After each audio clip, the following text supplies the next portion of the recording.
Welcome to Kenton's videos. Enjoy the video. In this video, I will explain how to make the best unsweetened iced tea.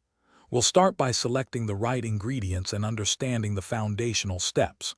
First, always opt for high-quality loose-leaf tea.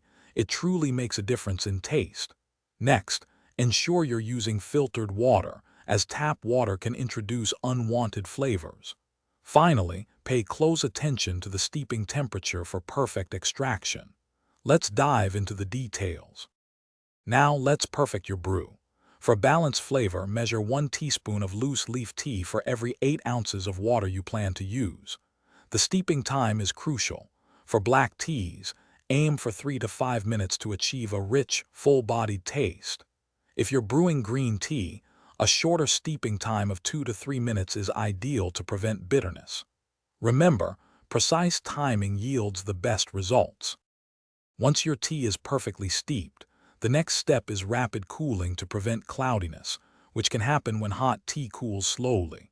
Immediately after steeping, pour the hot tea directly over a generous amount of ice. This quick chill locks in the flavor and clarity.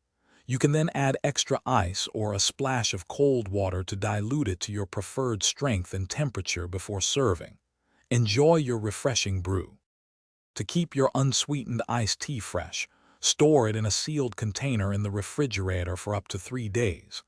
Beyond that, the flavor can diminish. A key tip: always avoid oversteeping, as this is the primary cause of a bitter brew.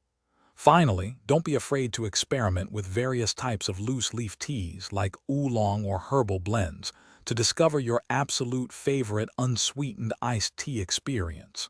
Cheers! Thanks for watching. Consider subscribing if we helped you.